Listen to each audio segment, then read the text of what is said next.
இன்றைய இறைவார்த்தை ரூத் நூலில் இருந்து வாசகம். நகோமிக்கு போவாசு என்ற உறவினர் ஒருவர் இருந்தார். அவர் செல்வமும் செல்வாக்கும் உடையவர், எலிமலேக்கின் வழியில் உறவானவர். ரூத்து நகோமியிடம், நான் வயலுக்கு போய் யார் என்னை கருணை கண் கொண்டு நோக்குவாரோ அவர் பின்னே சென்று கதிர்களை பொறுக்கிக் கொண்டு வருகிறேன், எனக்கு அனுமதி தாரும் என்றார். அவரும், போய் வா மகளே என்றார். ரூத்து ஒரு வயலுக்கு போய் அறுவடையாள்கள் பின்னால் சென்று அவர்கள் சிந்திய கதிர்களை பொறுக்கி சேர்த்தார். தற்செயலாக அவர் போயிருந்த அந்த வயல் எலிமலேக்கிற்கு உறவினரான போவாசுக்கு உரியதாய் இருந்தது. பிறகு போவாசு ரூத்தை நோக்கி, பெண்ணே, நான் சொல்வதை கேள். இந்த வயலை தவிர வேறு எந்த வயலுக்கும் போய் நீ கதிர் பொறுக்க வேண்டாம். என் வயலில் வேலை செய்யும் பெண்களுடன் இங்கேயே இரு. அறுவடையாளர்கள் வேலை செய்யும் இடத்தை நன்றாக கவனித்து அங்கே போய் அவர்கள் பின்னால் கதிர் பொறுக்கும் பெண்களோடு நீயும் இரு. எந்த வேலைக்காரனும் உனக்கு தொந்தரவு கொடுக்க கூடாதென நான் கட்டளையிட்டிருக்கிறேன். உனக்கு தாகம் எடுத்தால் அவர்கள் நிரப்பி வைத்துள்ள பாண்டங்களிலிருந்து தண்ணீர் அருந்திக்கொள் என்றார். ரூத்து போவாசின் பாதங்களில் வீழ்ந்து வணங்கி, என்னை ஏன் இவ்வாறு கருணை கண் கொண்டு நோக்குகிறீர்? அயல் நாட்டு பெண்ணாகிய என்னை ஏன் இவ்வளவு பரிவுடன் நடத்துகிறீர் என்று கேட்டார். போவாசு, உன் கணவன் இறந்ததிலிருந்து உன் மாமியாருக்காக நீ செய்துள்ள அனைத்தையும் கேள்விப்பட்டேன். உன் தந்தையையும் தாயையும் சொந்த நாட்டையும் துறந்துவிட்டு முன்பின் தெரியாத ஓர் இனத்தாருடன் வாழ நீ வந்திருப்பது எனக்கு தெரியும் என்றார். இவ்வாறு போவாசு தாம் சொன்னபடியே ரூத்தை தம் வீட்டுக்கு அழைத்து சென்று அவரை மணந்து கொண்டார். அவர்கள் கூடி வாழ்ந்த போது அவர் கருத்தரிக்க ஆண்டவர் அருள் கூர்ந்தார். ரூத்து ஓர் ஆண் மகவை பெற்றெடுத்தார். ஊர் பெண்கள் நகோமியை பார்த்து, ஆண்டவர் திருப்பெயர் போற்றி போற்றி, உன்னை காக்கும் பொறுப்பினை உடையான் ஒருவனை அவர் தாம் அருளியுள்ளாரே. இஸ்ரேலில் அவனது பெயரும் புகழுடன் ஓங்கி திகழ்வதாக. புதுவாழ்வு உனக்கு அன்னவன் தருவான்.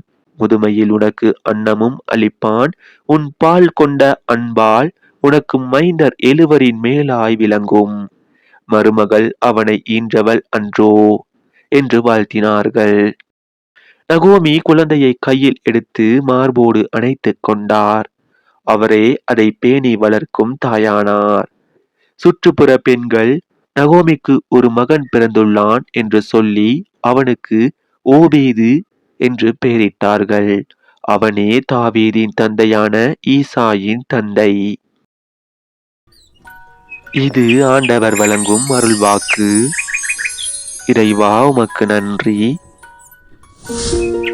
இன்றைய தினத்துக்கு உரிய நற்செய்தி வாசகம். மத்தேயு எழுதிய தூய நற்செய்தியில் இருந்து.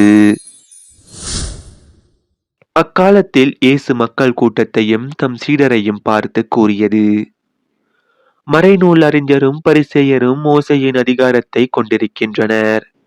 ஆகவே அவர்கள் என்னென்ன செய்யும்படி உங்களிடம் கூறுகிறார்களோ அவற்றையெல்லாம் கடைபிடித்து நடந்து வாருங்கள். ஆனால் அவர்கள் செய்வது போல நீங்கள் செய்யாதீர்கள். ஏனெனில் அவர்கள் சொல்வார்கள், செயலில் காட்ட மாட்டார்கள். சுமத்தற்கரிய பழுவான சுமைகளை கட்டி மக்களின் தோளில் அவர்கள் வைக்கிறார்கள். ஆனால் அவர்கள் தங்கள் விரலால் தொட்டு அசைக்க கூட முன்வர மாட்டார்கள். தாங்கள் செய்வதெல்லாம் மக்கள் பார்க்க வேண்டும் என்றே அவர்கள் செய்கின்றார்கள். தங்கள் மறைநூல் வாசக பட்டைகளை அகலமாக்குகின்றார்கள். அங்கியின் குன்றங்களை பெரிதாக்குகின்றார்கள். விருந்துகளில் முதன்மையான இடங்களையும் தொழுகை கூடங்களில் முதன்மையான இருக்கைகளையும் விரும்புகின்றார்கள். சந்தை வெளிகளில் மக்கள் தங்களுக்கு வணக்கம் செலுத்துவதையும் ரபி என அழைப்பதையும் விரும்புகிறார்கள். ஆனால் நீங்கள் ரபி என அழைக்கப்பட வேண்டாம். ஏனெனில் உங்களுக்கு போதகர் ஒருவரே. நீங்கள் யாவரும் சகோதரர் சகோதரிகள். இம்மண்ணுலகில் உள்ள எவரையும் தந்தை என நீங்கள் அழைக்க வேண்டாம். ஏனெனில் உங்கள் தந்தை ஒருவரே. அவர் விண்ணகத்தில் இருக்கின்றார். நீங்கள் ஆசிரியர் எனவும் அழைக்கப்பட வேண்டாம், ஏனெனில் கிறிஸ்து ஒருவரே உங்கள் ஆசிரியர். உங்களுள் பெரியவர் உங்களுக்கு தொண்டராக இருக்க வேண்டும். தம்மை தாமே உயர்த்துகிறவர் எவரும் தாழ்த்தப் பெறுவர், தம்மை தாமே தாழ்த்துகிறவர் எவரும் உயர்த்தப் பெறுவர்.